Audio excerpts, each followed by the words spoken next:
Alien is one of the most iconic horror movies of all time, and has been for nearly 50 years. Its love letter game, Alien Isolation, follows its predecessor to a T and is dubbed one of the most iconic horror games, and it's no surprise why. Its major antagonist is super intelligent and advanced, has a killer atmosphere, and it's an experience that keeps you on the edge of your seat. Sure, many horror games have very similar concepts, that being survive or die, but not many have been able to be compared to Alien Isolation or the Alien movies. That is, until you look at the Nintendo game that released 7 years after the original cult classic, that being Metroid. Hey, it's Nana Plays Games, aka MPG. I don't know if this kind of video has been done before, but screw it. Metroid is quite unique from other Nintendo titles. It's much grittier, the atmosphere is a lot creepier, and it has some unstoppable forces that hunt you down during the games, and let's just say you're not always an immovable object. Those are just a few of the things that Metroid has in common with Alien though. There's actually a lot more to be seen when looking at the similarities between the two franchises. Both have that really cool retro futurism sci-fi vibe going on, but are ultimately horrifying in ways very similar to one another. Let it be known that I'm going to talk a lot about the events of the games and movies in question. Just warning you that this might be as insanity-inducing to watch as it was to write. Anyway, I'm sure my voice has already started to be more headache-inducing than a row of xenomorph teeth scrambling your brain, so let's compare.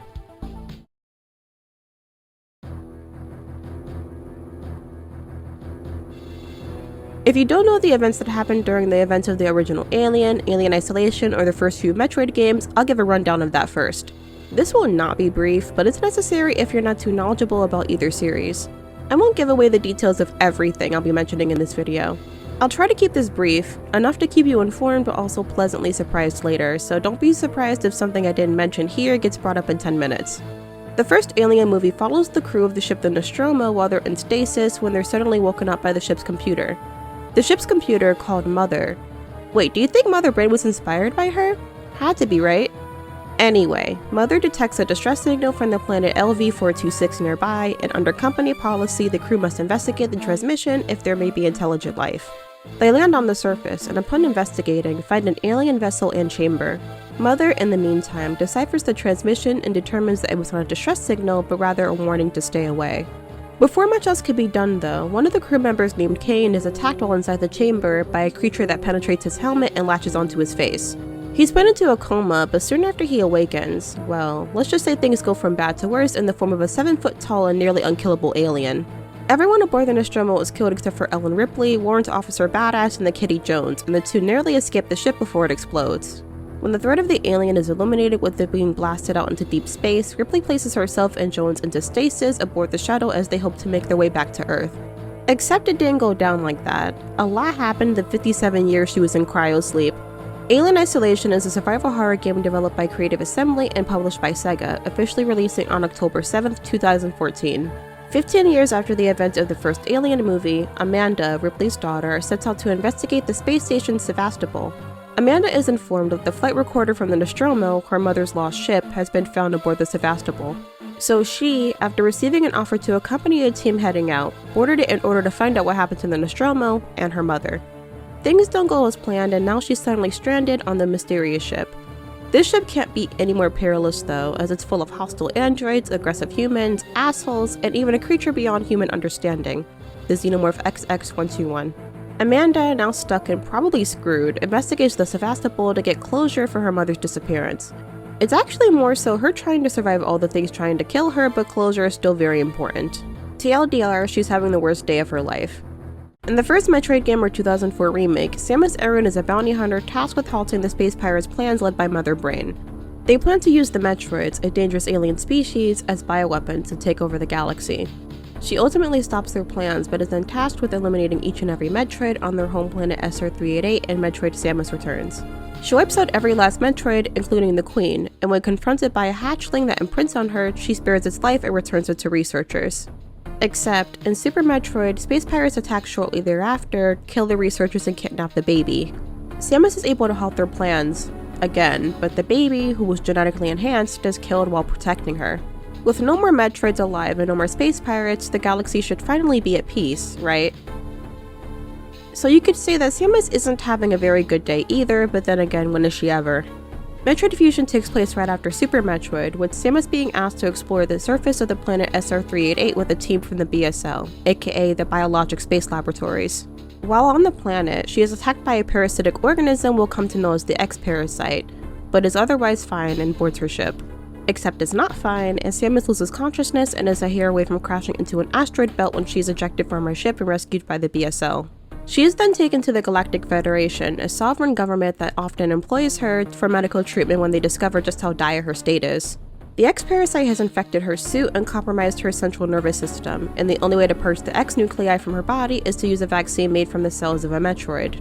Due to her suit being too integrated with her body to be fully removed, pieces of it were removed and sent to the BSL station for examination. But Samus eventually awakens. She's informed that a mysterious explosion occurred on the BSL station and is tasked with investigating. As if her day couldn't get more hectic, she learns the hard way that the X-Parasites can mimic their host's physical appearances. She is then confronted by an X-Parasite that infected her power suit, copied her DNA, and is now mimicking her at full power, lovingly dubbed the SAX. While in this vulnerable state, without her arsenal or her regular power suit to protect her, she must avoid it or die while continuing to investigate the BSL station. Like Amanda, she's also confronted by many things that can kill her, such as the creatures aboard the BSL station who have become victims of the X-Parasite. Despite not being able to infect her anymore, the X-Parasites now want to kill her by any means necessary. Samus wins, as she always does, but is confronted with bigger problems when she travels to the planet ZDR to investigate the presence of more X-Parasites. It's here that she's confronted by someone a lot stronger than her and is now stuck on ZDR while occasionally being chased down by EMMIs, which stands for Extraplanetary Multiform Mobile Identifiers. They were actually research robots sent to investigate ZDR first, but were hacked and have become extremely hostile to Samus. These things are near indestructible and have a 99% chance of killing Samus if they grab her, and cannot be killed through normal means. It's up to her to survive while she explores ZDR, cause you know, what else is new? So yeah, in short, neither Ripley, Amanda, or Samus can catch a break. Okay, with that massive spiel out of the way, let's get to comparing the two series.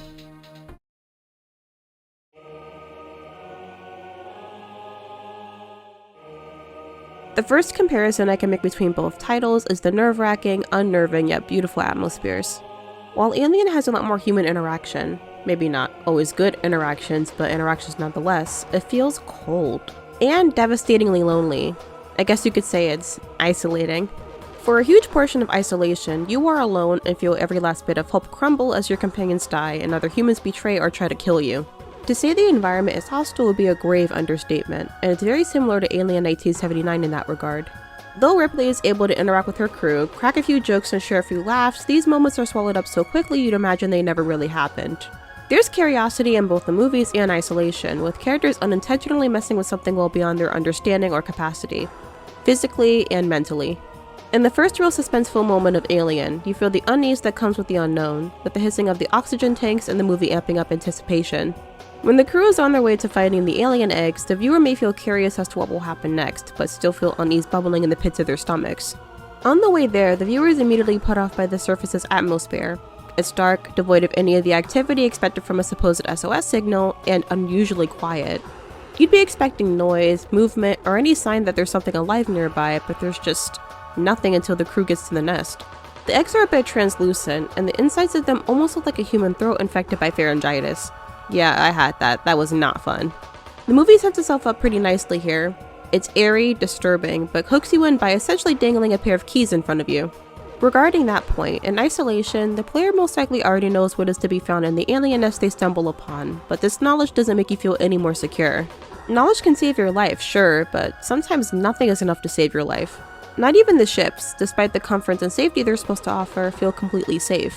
Despite how homey they may feel in comparison to the vacuum of space, they are not home and are vehicles that get you from one place to another, nothing more. This bit of detachment may cause players and viewers to see the environment as automatically hostile or suspicious. After all, the environment is very cold and kinda airy when you take away the lights, buttons, and strobes. You're surrounded by technology we won't see for a very long time, but the fact that it's still prone to failure or compromisation makes it seem less safe in retrospect. Knowing that your chances of survival are greatly diminished by any and every threat that you may be confronted with despite being equipped with edge-cutting technology is, well, terrifying and makes you feel hopeless. For instance, finding a nest full of alien eggs, some hatched and some not, is like stumbling upon a minefield. You instantly sense the danger you're in, and see just how quickly things can go from bad to abysmal. If you didn't know, these eggs hold facehuggers, the first stage of the alien life cycle. Once hatched, they quickly latch onto the face of whatever living organism is nearby and stick their tube-like appendage down the victim's throat, inseminating them with an alien baby. Don't worry, the birthing process is just as terrible as the reproduction one. The eggs only hatch when organic life is near it, which is all the more terrifying.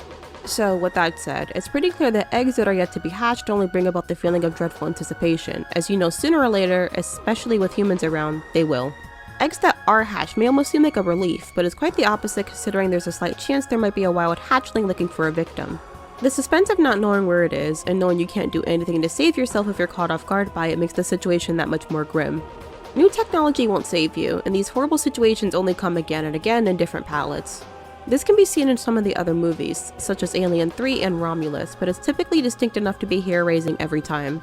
The bulk of Alien 3 is bleak, dreary, and depressing, emphasizing the hopelessness of Ripley's overall situation and her new grief. Everything is much more visceral, dismal, and almost mean-spirited. The setting is on a prison planet after all, with the world's, or should I say the universe's worst criminals. There's no refuge to take, nothing to make desperate moments worth it, no escape that isn't into the hands of the enemy, and everything, every scene, is explicit. The birth of the xenomorph, the drawn-out deaths of the prisoners, is all full of misery and dread. While Alien 3 is melancholic and violent in more ways than one, Alien Romulus is certainly more lighthearted. I know what you're thinking. Lighthearted in an Alien movie? I know, just note that it never lasts for very long. The movie and the setting it's in is similar territory, but still very unfamiliar and new for both the viewer and the main characters.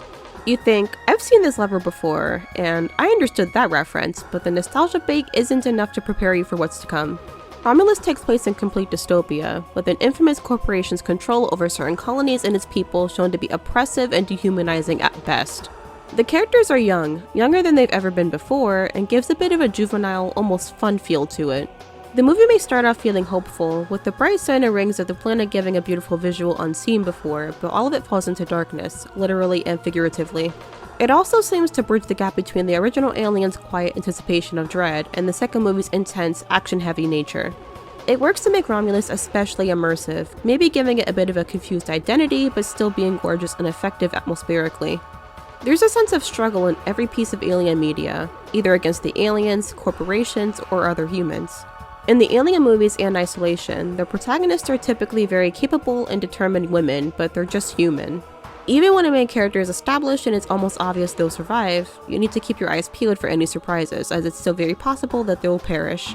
All the while, the struggles they'll have to go through while fighting to survive is something that makes everything much more unpredictable. I don't think many other series nail that dark and unearthly sci-fi feel quite like Alien, maybe with the exception of Metroid. Samus's escapades lead her to many different places.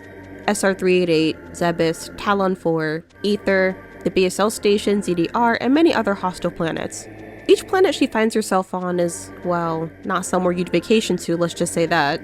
Each location has different habitats and biomes suited for specific life forms, and while breathtaking, most of these life forms are often aggressive and prone to violence. Samus is typically the only human in the places she explores, leading to these locations feeling quite isolating. Each planet has their fair share of hazards and enemies, each one more perilous than the last, but there's no choice but to push forward.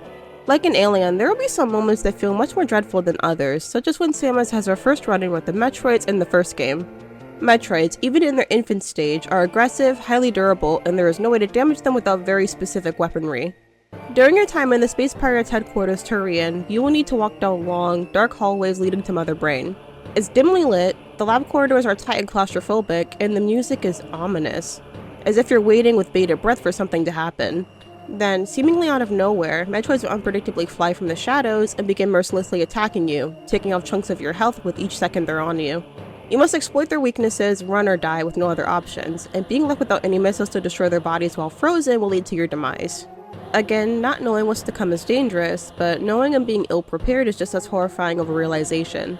Metroid Fusion also has a section quite like this, in which you are forced to travel to the nocturnal sector of the BSL station. It's pretty dim, with all kinds of creepy crawlies all over the place, but they're very easily killed and not at all a threat. No, that would be too easy. The real threat are the X-parasites that have iced over, and with Samus being weak to ice due to her new Metroid genes, she's forced to stun them and move past them somehow. X-parasites may not be able to infect you anymore, and aren't too hard to kill even after infecting other creatures, but having to run from them in the dark and narrowly dodge them or die shows that they're not done evolving. While escaping the BSL station before it explodes, Samus realizes that her ship is not where she left it. It's completely gone, which may cause some concern due to the station's imminent destruction, but that is not the only worrisome realization the player is hit with. The docking bay is in ruins, and there is actually some skin left behind from a large Metroid, grimly implying that there is a powerful Metroid nearby and is something you may not be prepared for. The player has a few seconds to agonize over this realization before the Omega Metroid appears, which is the last stage of the Metroid cycle and the most powerful Metroid aside from the Queen. It's not something the player would expect, and mimics Alien in the grim anticipation it offers. In both Alien and Metroid, the environments are sometimes beautiful and something to be admired, like there's still hope for the future. But at the same time, there are so many frightening moments packed into them that it's hard to let awe and curiosity cloud your judgment. Even so, we can't completely talk about the atmosphere in its entirety without mentioning our leading ladies. Not those ladies. These ladies. Charming, I know. Now let's get to know these murderous creatures alongside a few others a little more personally.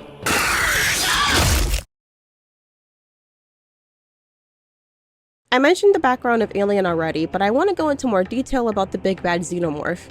The Alien, also known as the Xenomorph XX121, is a predatory creature that has supposedly been used to act as a biological weapon. Let me explain. The xenomorphs weren't created by anyone, at least we don't know that yet. Black goo, which originates from the xenomorphs, can be used to alter the DNA of any species. It can create life, but it can also cause death.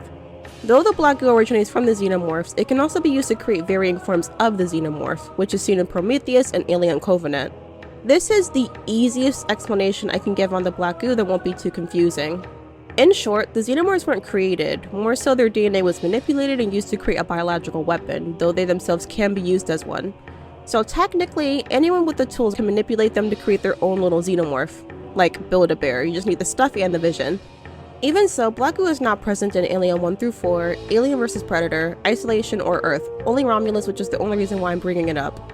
Despite Prometheus and Covenant being canon, unless I reference those movies or Romulus by name, forget about black goo. I honestly think it overcomplicates things, and I'll probably only talk about it one more time max. Now back to the xenomorphs. They are highly aggressive and instinctively protect their hive's queen while also gathering new hosts.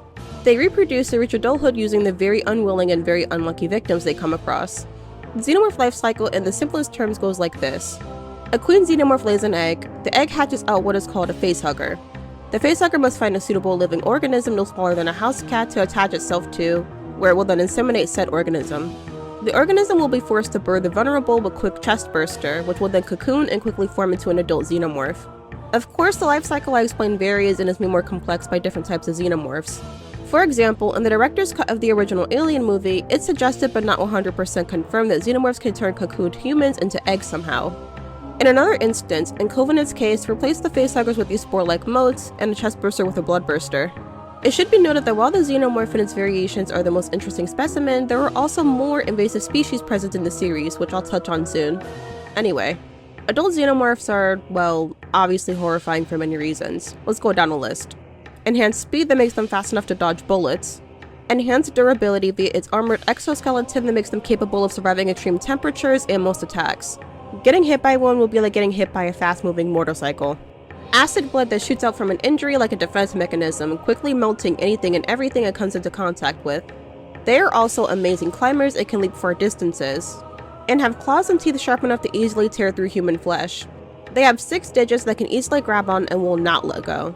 Their main weapon is their inner pharyngeal jaw, which can shoot from its mouth with precision and enough power to effortlessly smash through a skull.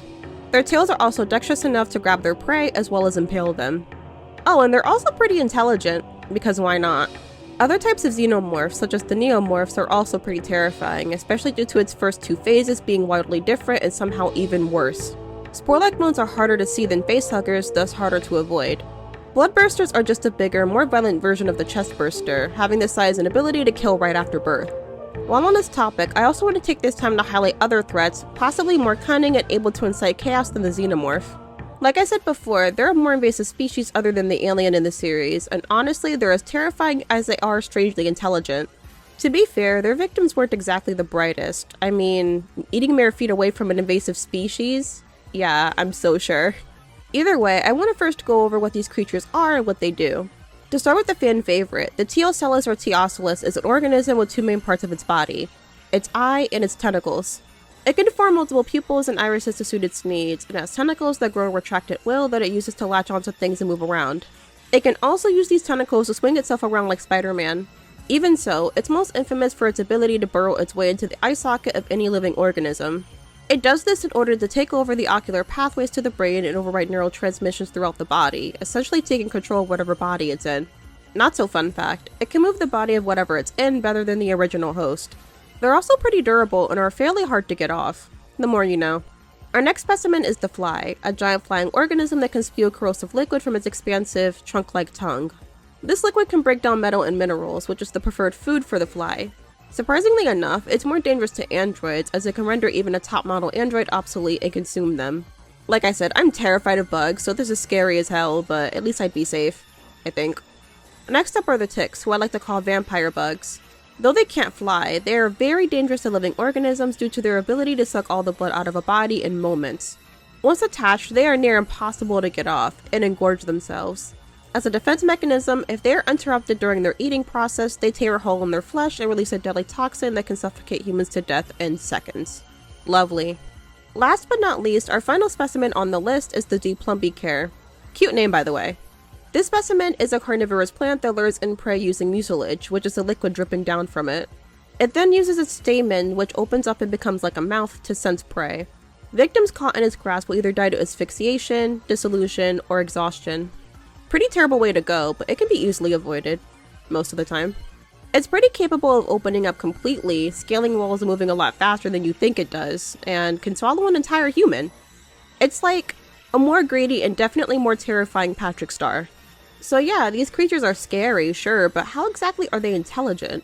Well, I have 3 prime examples of the creature's intelligence. The first we see demonstrated on a deep space research vessel. These specimens were captured and taken aboard the ship, ready to be researched and delivered. In the station's lab, Science Officer Chibizo is doing research surrounded by all these creatures, while simultaneously eating and drinking. We're not going to get into how much of a hazard that is, but we are going to get into how the creatures around her take advantage of her mistakes. First off, she doesn't secure the hatch of the container holding the tick properly. The tick is able to reach into a gap and completely unlock the container it's in, all while the Teocellus taps on the glass to get Chibizo's attention and distract her. While she's occupied by that, the tick makes its way into her water bottle and deposits its offspring into it, which is a bit hard to see inside of because of how it's designed. The tick also makes its way into her sandwich, and while she finds it and puts it back into its container, she takes her water with her out of the lab. She also failed to secure the Teocellus' container, causing it to be able to catapult its container onto the ground, shattering it and escaping. The tick recognized that she was actively eating and drinking, and positioned itself almost perfectly to infect her or someone else. The eye also has this maneuver and helped the tick by distracting her, which is eerie.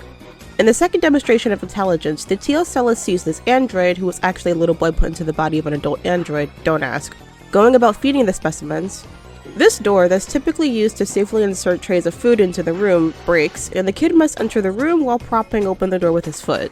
The Teocellus tracks his movement, analyzes how he's positioned, and retains knowledge of how the lab works. It recognizes that doors immediately lock upon being closed, so using the body of a sheep, it knocks its head against the glass to get the kid to jump and move his foot enough for the door to close. Too bad that the specimens inside the cell are the giant flies, who then kill him while the Teocellus watches.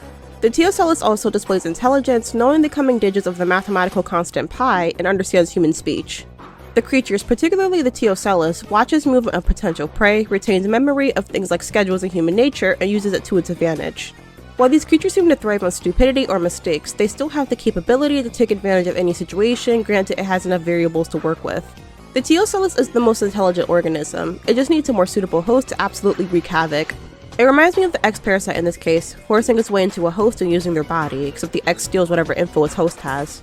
In short, having not just the xenomorph, but these creatures on Earth was always going to lead to a horrible outcome, that's for sure. This actually leads me into one of my points of comparison. Both Alien and Metroid deal with total helplessness in the face of something with superior anatomy. It's no surprise that regular humans like Ripley and Amanda wouldn't be able to take down the xenomorph, but regarding Samus, many may think she's untouchable, what with the many arsenal she has, but despite her feats of strength and amazing ability, she comes face to face with some humbling realizations all the time. For example, the Metroid Samus comes into contact with are actually very capable of killing her. She wins constantly, no doubt, but that doesn't mean certain Metroids aren't dangerous. See, Metroids actually have a life cycle too, as they shed their skin to become bigger, stronger, and more aggressive versions of themselves. Some, such as the Alpha Metroid, are light work, but others, such as the Omega Metroid, which we see in Fusion, can definitely kill Samus. Just like with the alien, the Metroids carry a certain level of urgency when it comes to their evolution. The alien only needs to evolve twice to grow into an adult, and while the evolution and growth may vary in the movies, it happens fairly quickly. Each stage of the alien's life cycle is more terrifying than the last, which is why it's important to eradicate them before they hatch. Metroids are more or less the same, with each stage of their life cycle bringing about more danger. Let it be known that prior to playing, let's say, Samus Returns, one might think that the quote-unquote standard Metroid is what they'll be facing. The fact that there are more powerful Metroids is quite a distressing realization to come to, but also interesting. Metroids start off like every other species, as infants. The infants are always flying in the air and actually look really cute, until they attack without warning. They have the ability to suck energy out of prey, but it's somewhat simple to get them off. Metroid larvae, on the other hand, won't be as easy to deal with. They look basically identical to the infant, but are a lot larger and are the types of Metroids seen most often in the series. Oh, there's one right there. Mind if I... Sorry, I didn't mean to... Ah!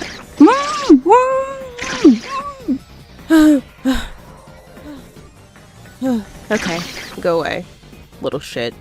Anyway, they're more or less the same though, and can be grouped together, and just like the infant, can be frozen with an ice beam.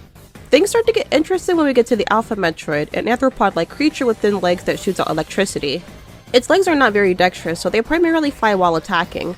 A bit of immunity starts at this stage, as they can't be entirely frozen by ice beams, but still harmed by them. The Gamma Metroid is a more advanced version of the Alpha, with fully developed legs that enable it to walk and fly as it pleases. Since its evolution, it's gotten a lot better at using electricity, making it more dangerous than its prior form. Despite this upgrade, real challenges begin to arise with the Zeta Metroid. This Metroid drastically transforms again, looking much more like a dinosaur-like creature than an insect or flying blob. It can no longer fly, but is able to produce many fire and plasma-based attacks. It is also the most agile Metroid in the cycle, but isn't quite the most powerful. The aforementioned Omega Metroid is the final form of a regular Metroid. It may not be all that mobile anymore, but its increased size and devastating attack power can make it feel as though you're fighting a brick wall. It's no joke, and earns its place as the last Metroid form, only being one up by the very rare Metroid, the Queen Metroid. Before we get to her, I want to mention something very quickly. In addition to the information known about these terrifying creatures, unknown circumstances can cause them to evolve into variations of themselves. This is only the case for the Alpha, Gamma, Zeta, and Omega Metroids though. These variations have an extra set of eyes, orange pigmentation, and green coating on their backs. Their attacks are altered some and do more damage, making them more fearsome than their regular forms. As if it couldn't get any worse. Anyway, back to the Queen. The Queen Metroid is the largest and most powerful Metroid seen, period, and takes on a more crocodile-like form. She is the only one capable of laying eggs and is the only queen on planet SR388, as Metroids with the genetics that allow them to lay eggs are very rare. Not only is she very powerful and intimidating, but she's also quite tricky to kill. Her attacks are often hard to dodge and maneuver around, as she throws out hails of fire, wind, and plasma. She cannot be harmed outside her mouth and stomach, which can be hard to get to. The only way to deal decent amounts of damage to her is to get into her mouth and place a power bomb inside her stomach. During your time going into her stomach, she can suck health out of you and deal damage. So, she is not only dangerous in her own right, putting up the second hardest fight in Samus Returns, but is the cause of the danger the Metroids pose. Outside of the Chozos. The Metroids were actually artificially created to act as the natural predators to the X-Parasite by the Chozos. To give context, the Chozos were an ancient, highly advanced species of bird-like sapiens that inhabited several planets such as Zebes, ZDR, SR388, and others. There are two known Chozo tribes, the Toha and Makin, the former of which created the Metroids. Despite the Chozos' advances, they are considered to be extinct, even the ones that adopted and trained Samus on Zebes. We only see two living Chozos throughout all the Metroid games, so it's pretty clear that their advances proved both useful and fatal. So, while the average player may not have much issue defeating the first few Metroids, knowing it can and will evolve into something more unstoppable with enough time is enough to weigh heavy on your mind. For example, the baby Metroid, which is genetically enhanced by the space pirates, actually nearly kills Samus when it doesn't recognize her, and she can't actually do anything to stop it. In the same game, Mother Brain is just as much of a threat, if not more so. Definitely more so, since she actually wants to kill Samus. Mother Brain, now with a new body, is much more grotesque looking than in her previous appearances. During the first phase of the fight against her, Samus is only able to damage Mother Brain's head, but seems to be doing alright. That is, until Mother Brain unleashes a devastating attack in the form of something called a laser brain attack. This attack cannot be countered or dodged, and even if Samus has enough health tanks, the attack renders her unable to defend herself. The fight itself is horrifying in its own way. The music is nerve-wracking and hopeless, as if you're fighting something you have no chance of winning against. Mother Brain is more ugly and alien than she's ever been before, and Samus, the previously untouchable bounty hunter, is brought to her knees for the very first time, unless you read the manga. Despite Samus being fully powered, Mother Brain is able to nearly kill her and only fails because of the baby Metroid sacrifice.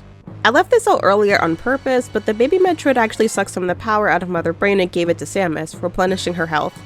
After it is then killed by Mother Brain, the remains of the Metroid fell onto Samus and gave her a new beam that led to her being able to defeat Mother Brain. Without the baby Metroid, Samus would have been killed, and you have to wonder, had Samus not spared the baby Metroid, would she be killed by Mother Brain in the future?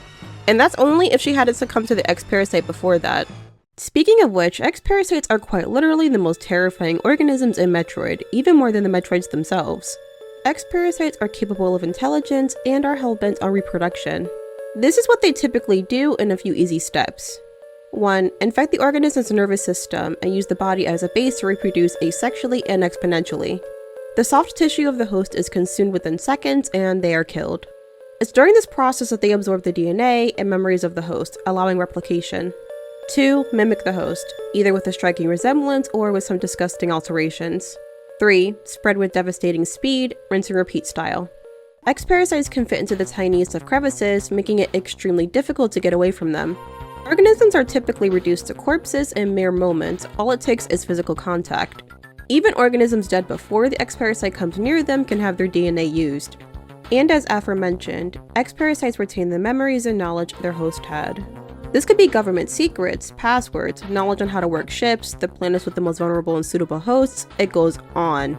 X-Parasites, as I'll mention again later in the video, have been known to hide themselves in a crowd and wait to wreak havoc when there are as many potential hosts available as possible. X-Parasites also seem quite keen on breaking out of their confines and gaining access to the rest of the galaxy, which would certainly doom it. In the end, if they find the right humans with enough power to infect, their goals would be easily met. They're also able to somehow gain access to information from machinery and computers. For instance, it steals the download data meant to enhance Samus' suit, and was able to use this data to enhance its own strength. In Samus' case, even with an immunity to their infection, there's a chance of being killed by any number of dangerous hosts that it's taken the DNA of. Even the strongest of organisms fall victim to it, all except the Metroid, and they're all extinct unless you count Samus. They only return to their gelatinous form when the form they're using is defeated. Then they'll try to gain access to the bodies of the organism that defeated it in order to get stronger and more resistant. Imagine this thing infecting a xenomorph. And if that doesn't demonstrate just how terrifying and invasive they are, an entire planet was destroyed just to get rid of them. They're insanely dangerous, and it's no wonder why multiple forces worked to eradicate them, including Samus, who nearly died because of them. The only reason she survived is because it held off on infecting her nervous system until she entered her ship. X-Parasites are often seen infecting and killing hosts in seconds, so, in short, her survival was pure luck. So while Ripley and other alien protagonists are at a massive disadvantage facing the alien, they're not the only ones who have been hit with despair. This despair can be felt while the alien and Metroid protagonists are stalked and hunted by things substantially stronger than them in every way that counts.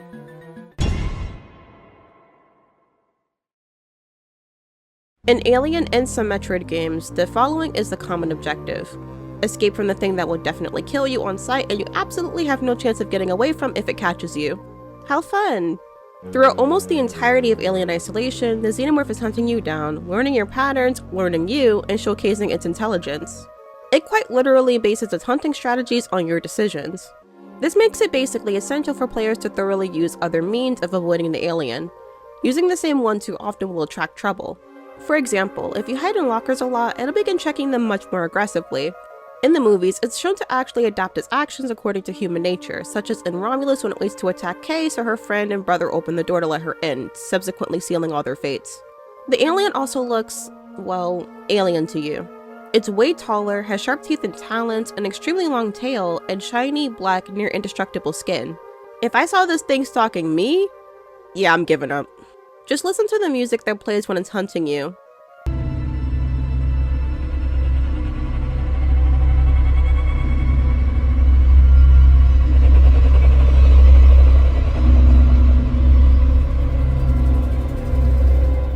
Imagine hearing this whenever they're around, knowing they're probably in the next room sniffing you out.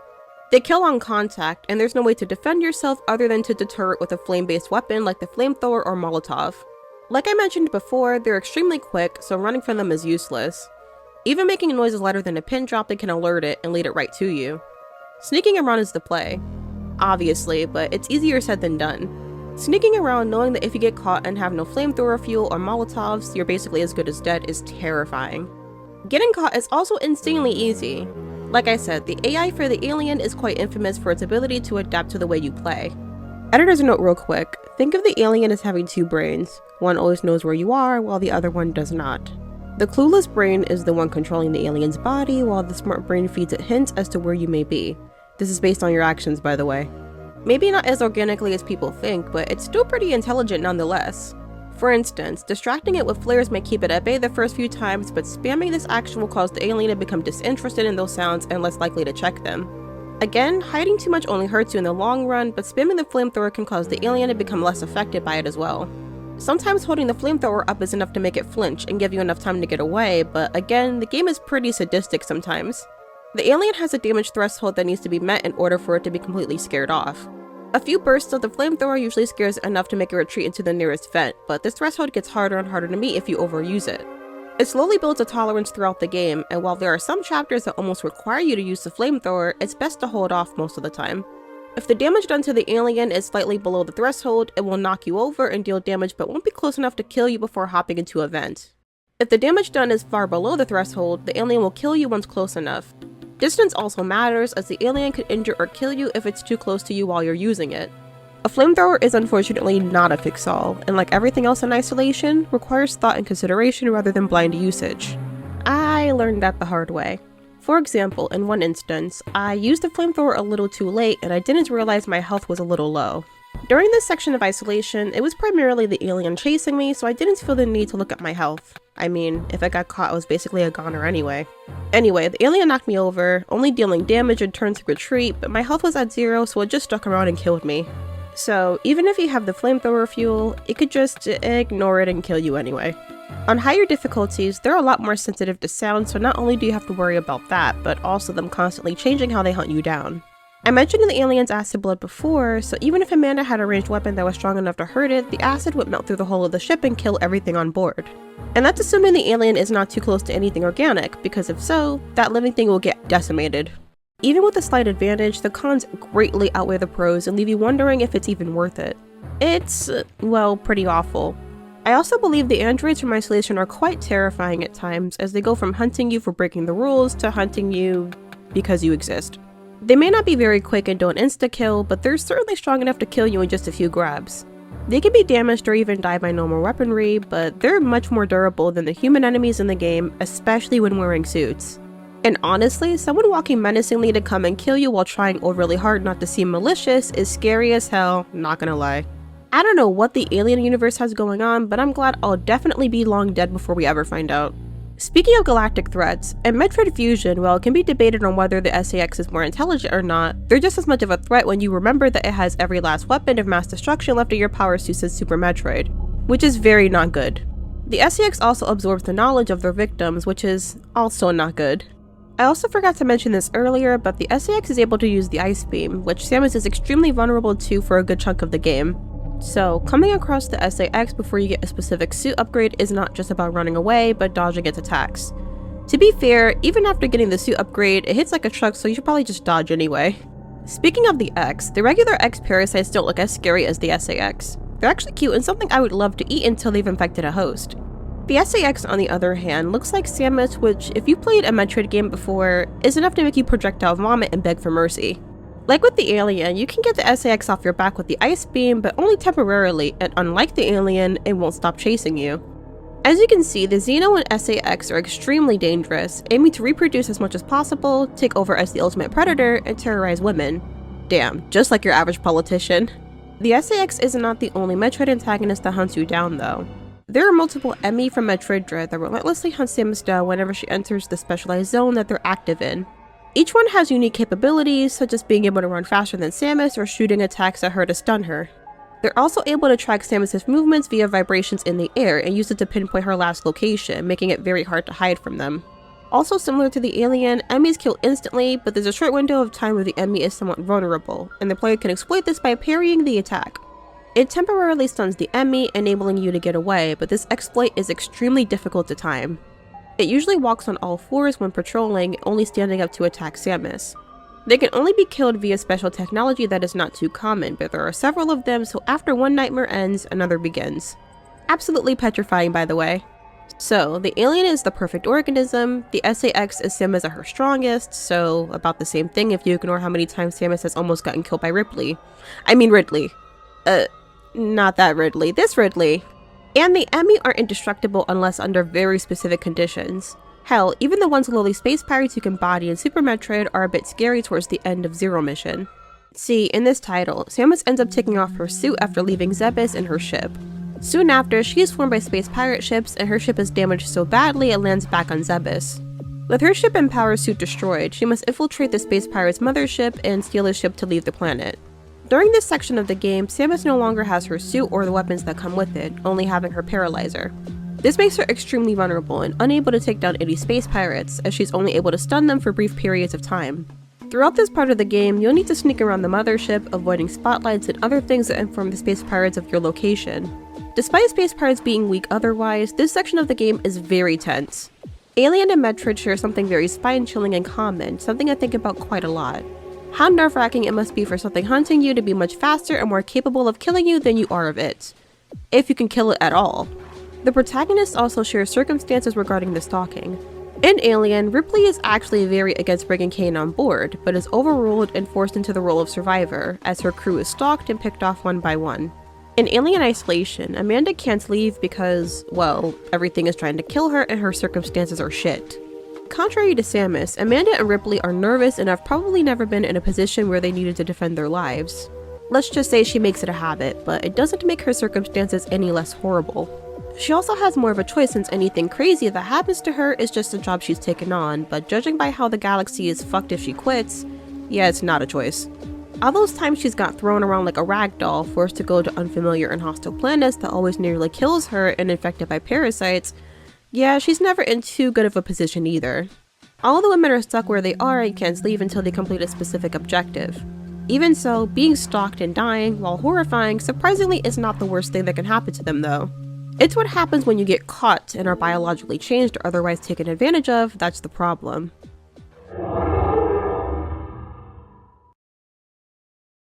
Samus, kinda similarly to Amanda and Ripley, which I'll get into in a sec, is violated by the X-Parasite and used to create more of them. Her suit is infected so badly that pieces of it have to be removed, and those pieces actually end up becoming the SAX, made with Samus' DNA and the remains of her old and fully powered Varia suit. There are actually multiple SAXs aboard the BSL, multiplying, using her genes and twisting them into something ugly and something that will hurt her and other people. It's a miracle she's able to receive a cure of sorts and become immune to their infection, but she still gets a first-hand taste of just how deadly these parasites are. Then you have Dread's major antagonist named Ravenbeak wanting to extract the Metroid DNA from Samus' body using the enemies he hacked and use it to make an army of soldiers strong and enhanced enough to take over the galaxy. It doesn't happen like that, as she comes out on top every time, but this is also good for Ravenbeak. Towards the end of the game, Samus gains a new power due to her newly awakened Metroid genes, and learns that this was actually Ravenbeak's plan the entire time. Of course, he wishes to use her for his own gain. Again, if she's caught and subdued, the galaxy would be screwed. In the Metroid Prime trilogy, which I wish I could have brought up more in this video, Samus' DNA is used again for potential galactic conquest. I know she's tired of that shit. Sorry, last editor's note before I continue.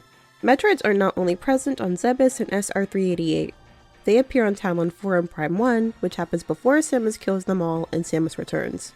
Despite there being a possibility they might be on other planets, as of right now they're extinct. Just letting you know. Before the events of Metroid Prime 1, a Metroid impacted by Phazon was present on the planet named Timeline 4, and was prophesied by the Chozos living there that it would destroy the planet. For context, Phazon is a radioactive organic substance that is dubbed the Great Poison, and can very easily mutate and or kill anything it comes into contact with. Just like, I'm not talking about that right now.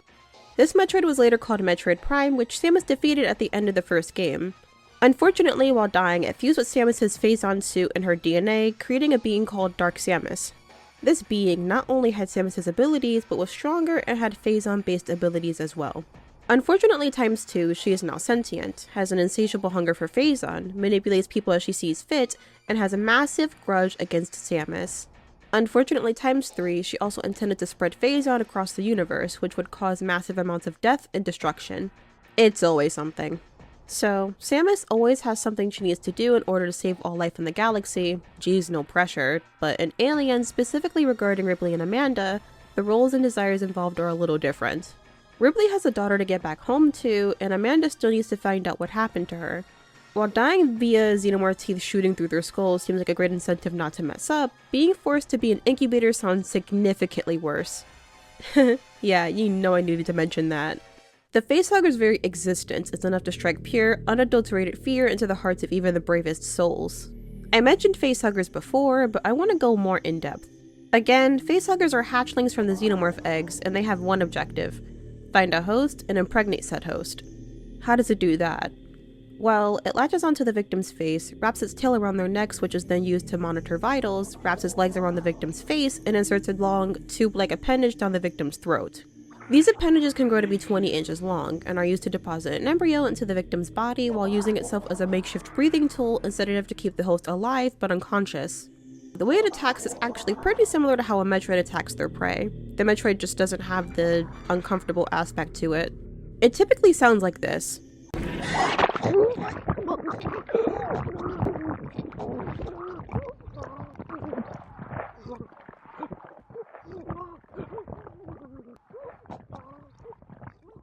Yeah, 100% not my thing. If the host or others try to harm it, acid is squirted out, and yeah, I don't think I need to tell you the outcome of that. After implantation is successful, the facehugger will die, the person will be released, but sooner or later they'll have a nice early birthday surprise whipping straight out of their chest that turns into an even bigger surprise later. It's just the gift that keeps on giving. It's only slightly more horrifying than giving birth to a human child. It's quite honestly the most raw representation of rape in the Alien franchise, and something that freaks me out despite me not being squeamish. With no warning, it latches onto you, strangles you into submission, sometimes forcing your mouth wide open, and uses your body as it pleases as you succumb to the sedation. If you try to fight back, your chances of being injured more or dying increase tenfold, as it wraps around your neck like a python and also has acid for blood. It's also been shown to shoot acid at will, something not typically remembered. And sometimes you simply can't fight back, especially if you're cocooned and unable to move your arms and legs. In my opinion, it's the most horrifying thing to come out of the Alien series, and it's not even close. Just look at the design for this thing. It seems to mimic human genitalia while still looking very alien, almost like a giant bug. Its legs, used to clamp down on its victim, also look like two giant hands put together.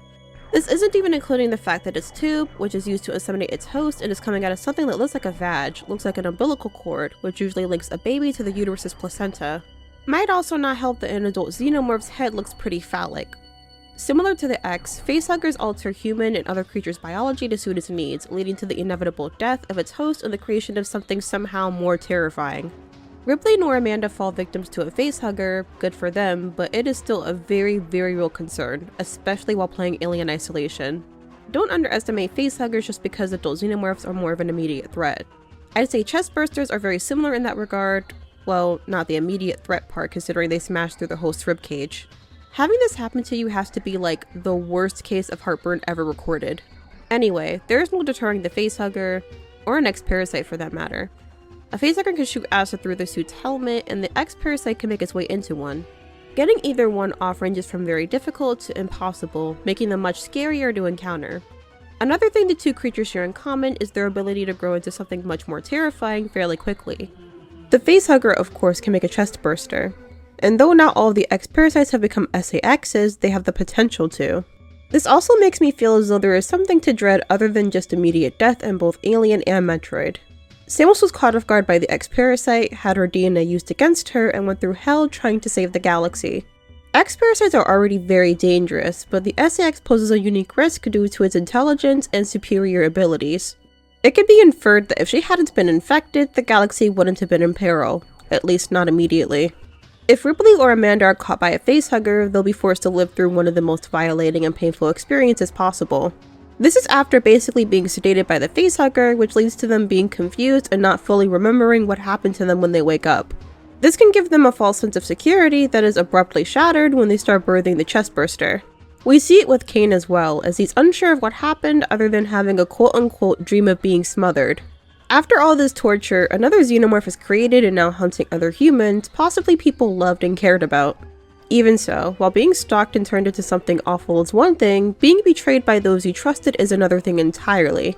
This is especially the case when class or power are involved.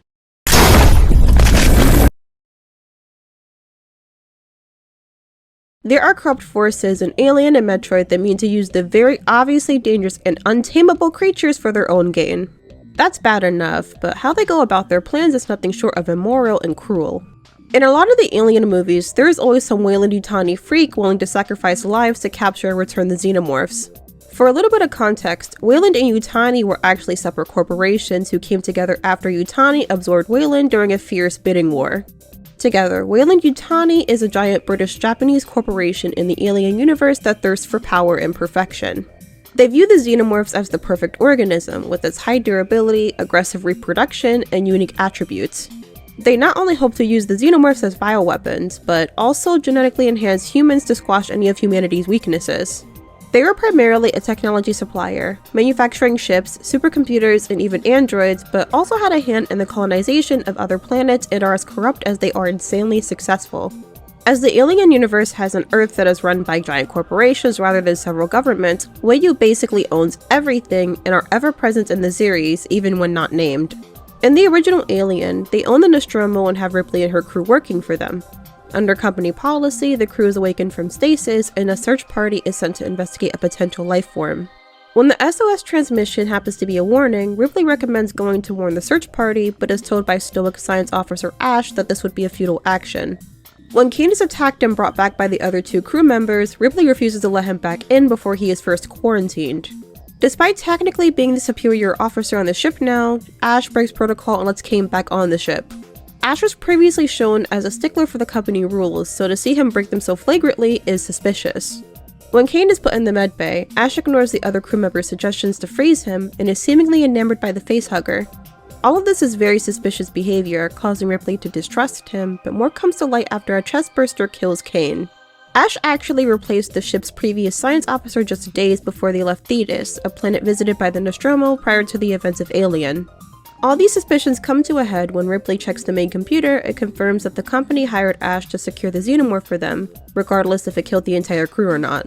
She and Ash have a confrontation right after, where he tries to kill her with a rolled up magazine. This is honestly pretty horrifying and indicative of other motives involved other than simply stopping Ripley from ruining Weiyu's plans. Either way, he is stopped when other crew members come to save her, and a surprisingly tough scuffle leads to some real shocking news. Ash is an android, what he did to Ripley probably wasn't perverted. Probably. And the whole crew is in immense danger.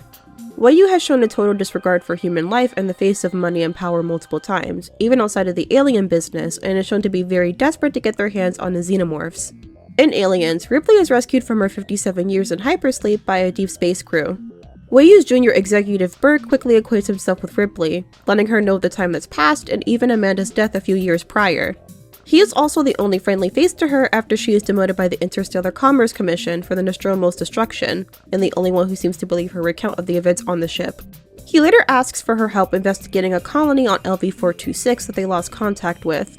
A few decades after the Nostromo had landed on LV-426, Weiyu established a terraforming colony on the planet and worked to make the atmosphere breathable.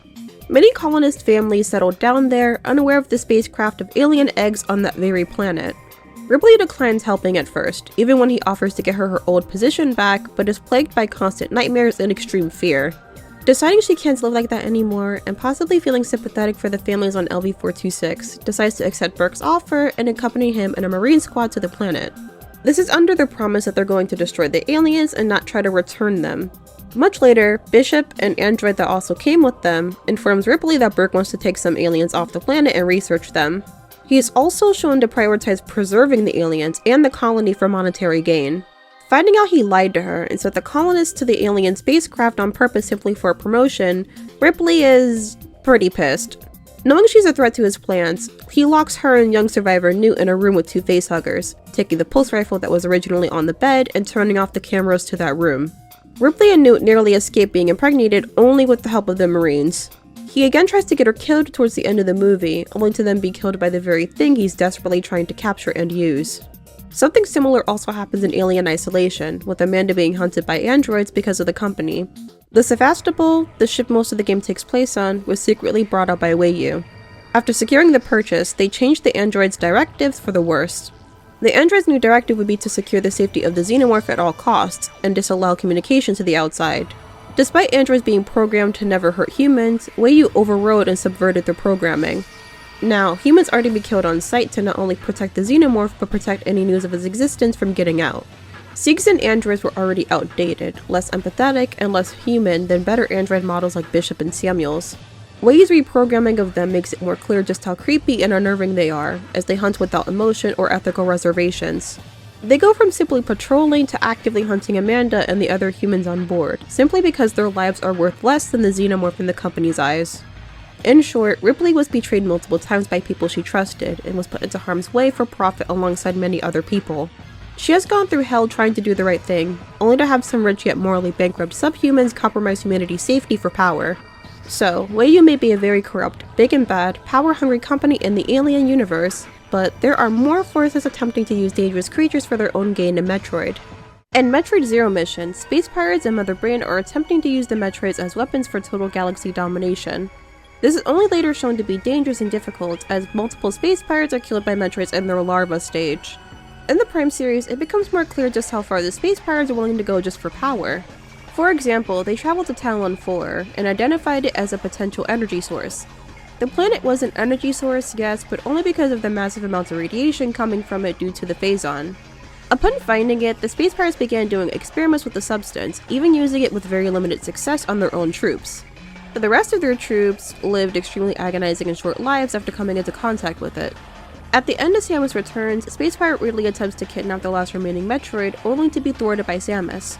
In Super Metroid, Ridley successfully kidnaps the baby and genetically modifies it, as well as makes sloppy clones of it. Again, the Metroid is shown to be a lot harder to contain than expected, killing space pirates and even harming Mother Brain. Talk about digging your own grave. Despite Metroid seeming to have no real intelligence, their threat is very real. That is, until you come across the actually intelligent X-Parasite, which rose back to the top after all the Metroids were eradicated. In Fusion, a corrupt section of the Federation sends Samus to the BSL station to investigate an explosion. Samus explores much of the ship, being given her upgrades by the Federation instead of gaining them organically. Her movements are also severely restricted, with some areas completely closed off to her. With some poking around, Samus manages to gain access into the restricted laboratory. Inside, she finds mini Metroids all in different stages of their life cycle, in stasis.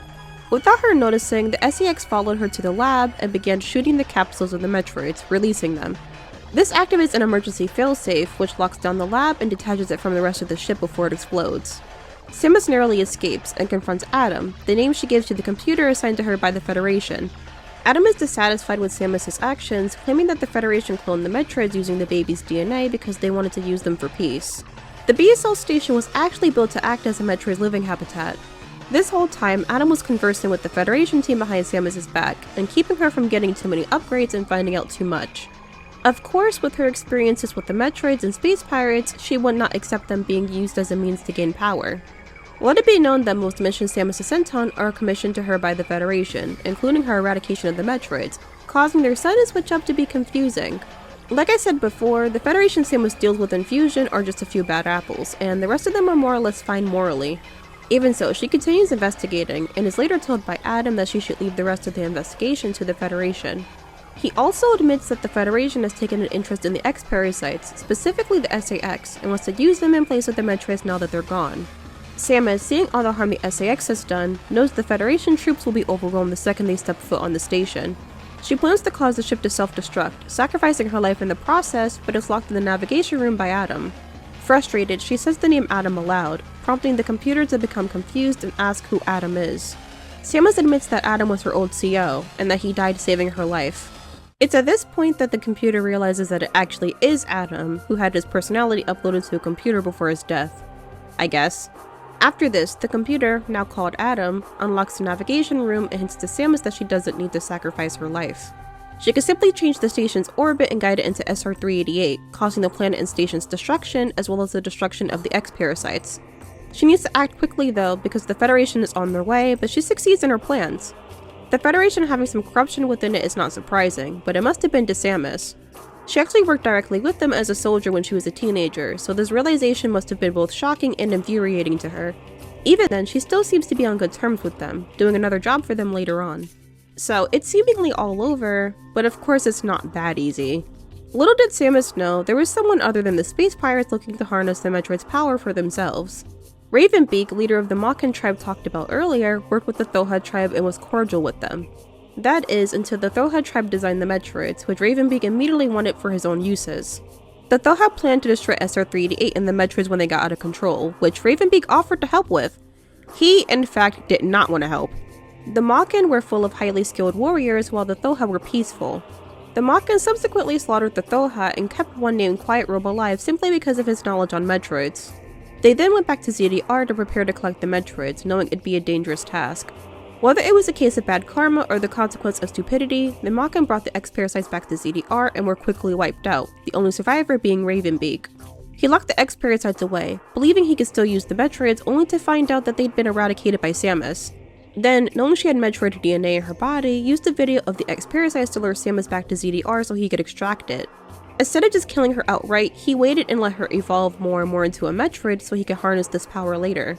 Samus also finds out that instead of talking to Adam while she was on ZDR, the whole time it was Ravenbeak leading her to him and provoking her to transform. A fight ensues, which Ravenbeak ultimately wins, and just when Samus is sure to be dead, she fully awakens her Metroid genes and latches onto Ravenbeak just like one. This scene is extremely cathartic, but one thing is clear. Samus is pissed and obviously tired of power-hungry people putting her through hell and threatening the galaxy. She also met Quiet Robe earlier, who was killed while trying to help her.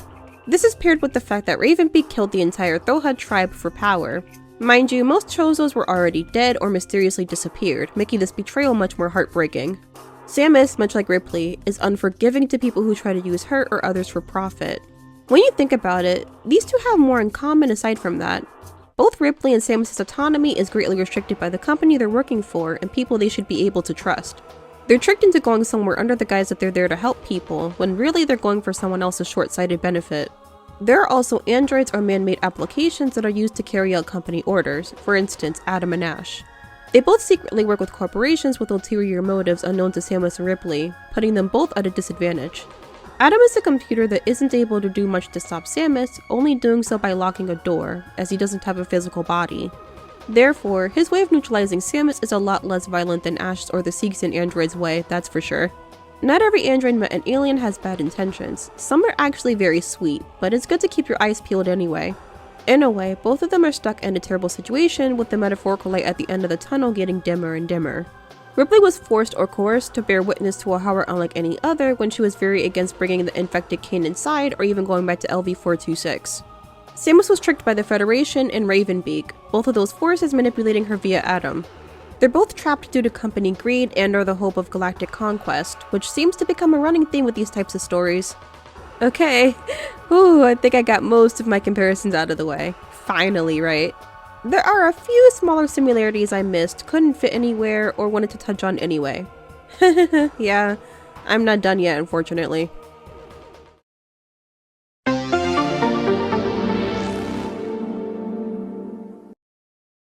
Firstly, Alien and Metroid are pretty grotesque, disturbing, or disgusting in their own ways. I don't think I have to argue how or why the former can be grotesque, but here are a few examples anyway. Alien is pretty bloody and gory, with most death scenes being graphic. Kinda. The deaths themselves are very brief, with more focus put on the anticipation of the kill, but it's pretty effective that way. The death scenes are usually fast, but we viewers don't need a drawn-out scene to emphasize how terrible it must be. Even so, it's truly the sounds of the deaths that make them have as much impact on the viewer as it does. It's easy to dread trading places with someone when you see how horribly they die, that's true. But for it to basically be a blink and you'll miss it, and you're still cringing, is pretty amazing. This is all minus the excessive amounts of saliva, face-sucking, bug-like creatures, and babies ripping their way through your chest cavity. Similarly, Metroid has some scenes that aren't exactly graphic and still manage to be kinda disturbing. Since all the games are rated E or T, there's only mild instances of violence, but it can be a little shocking to see. Kraid's boss fights have always been a bit gross, but this is taken to a whole new level in Metroid Dread. Being able to see the swollen hole in his body peel back and stretch as it releases whatever this is in HD is gross. The nightmare in Metroid Fusion is also pretty off-putting, as it begins to physically change as you damage it. At first, its eyes will begin to leak a thick, green pus-like liquid, but then it goes even further with its face beginning to melt and transform into a color that mimics the aftermath of a bad car accident. Just goes to show that you don't need drawn-out scenes or something super graphic to make an impact. I also believe the alien and Metroids were used sparingly in their first appearances to add impact. For example, the alien in the first Alien movie only has a few minutes in which they're present on screen. This makes every second they're there that much more immersive and effective, as they're there 1 minute and gone the next. This is also the case with the Metroids in the original Metroid or Metroid Zero mission. They show up fashionably late and aren't obstacles for too long despite the name of the game, but it helps their eventual appearance feel that much more significant. Another thing I thought about would be the endings for Aliens and Metroid Fusion. Towards the end of Fusion, Samus' ship is nowhere to be found, but the animals she saved during her time in Super Metroid came to save her despite the station's imminent destruction. For context, the animals and Samus lose contact after Super Metroid, and she finds them again in Fusion. They take refuge in her ship, and after leaving, probably due to the Omega Metroid, pilot it back to save her. This mirrors Aliens, where Ripley believes she and Newt were left behind due to a self-destruct sequence. This turns out to be untrue since Bishop comes back to collect them, only leaving because the platform was becoming too unstable for the ship. I've always loved countdown sequences, and there are so many to be found in Alien and Metroid. One comparison I can also make is actually one I was excited to bring up. I would say that Ripley and Samus are very alike in personality and goals. They're both driven, independent, headstrong, determined, and kinda sassy, but also loving and kind. Though Ripley more or less wanted to be left alone after her first alien incident, she did try to be a hero and stop anyone from falling victim to what she had. When Samus was a child, her home planet was destroyed by space pirates, her parents were killed, and she was left as the only survivor. Her interest in becoming a bounty hunter does not seem to be for monetary reasons, but to ensure that no one else will be hurt like she was. Both women even display somewhat maternal feelings in their respective media. Well, in Ripley's case it's definitely maternal, in Samus' case that can be debated. Ripley's relationship with Newt in Aliens is one I absolutely adore no matter how many times I watch the movie. Her determination to protect the young girl and do for her what she couldn't do for Amanda is beautifully heartbreaking. They're truly the only ones who understand each other, as Ripley lost everything important in her life due to the xenomorphs and Weyland-Yutani, and so did Newt.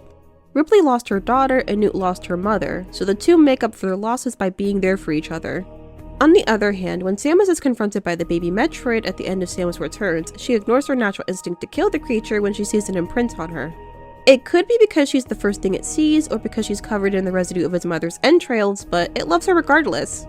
Though her protection of the baby from Ridley can be seen as her refusing to let the space pirates experiment with it, I do think she cares for it at least a little.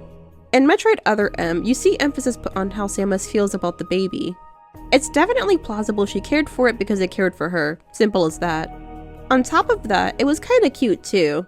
Aside from that, both Ripley and Samus sacrifice a lot to do the right thing. In Alien 3, Ripley takes herself out right as she gives birth to a queen xenomorph to prevent more from being born. In Metroid Fusion, Samus was willing to blow up a space station while she was still in it to prevent the X-Parasites from infesting the galaxy. You could even say that Amanda inherits a lot of characteristics from her mother, as she's capable of showing altruism and determination as well. She demonstrates such traits in Isolation, where she opts to save people and constantly puts her life at risk for the greater good. She's just as assertive, and while not fearless, stubborn about surviving by any means necessary. I was only supposed to be talking about Ripley and Samus, but I couldn't leave out my girl. She deserves the recognition. Anyway, both Ripley and Samus have been through hell and back, forced to experience the worst of the worst, but still managed to get shit done regardless. Both are beautiful badasses and I love them. Okay, last thing. I mentioned the retrofuturism present in Alien and Metroid before, but it was a total blink and you'll miss it, so I'll go into more detail about it now. The late 70s to mid 80s had a very unique take on the future, and seemed to mix what's now outdated hardware with futuristic software. In Alien, you've got the retro hairstyles, outfits, and hardware, and it surprisingly makes the movie so charming. You've got the small CRT screens, lights and buttons everywhere, and the thick, clacking type of keys on the keyboards. Everything is clunky and seems outdated, but is still very timeless. Aesthetically, it's always reminded me of Galaxian or Galaga. In the first Metroid, everything down to the overall level design to Samus' suit screams 80s. Samus' suit was big, bulky, and a vibrant orange color, just enough to catch your eye. Similarly to Alien, the hardware in the Metroid games goes for big and bold rather than practical. The colors are also a beautiful blend of bright and dark, unlike what we're seeing in the future now. With the boring direction technology is going in nowadays, these design choices are a godsend and never fail to impress me. Maybe I'm just too numb to boring, unoriginal corporate slop, but it's still gorgeous either way. Alright, I think I got my geeky rant out of the way. It's about time to wrap this up.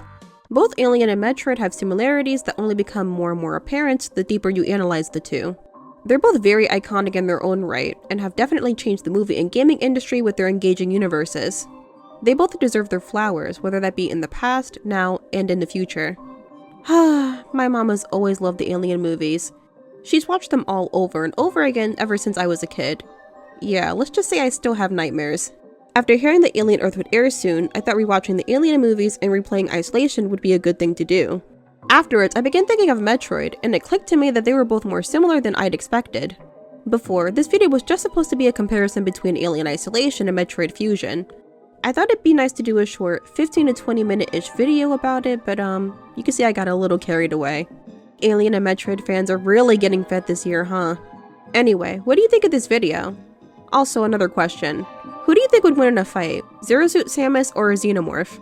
I'd love to hear your thoughts in the comments. Make sure to like and subscribe if you feel compelled to. This is MPG, it's been fun.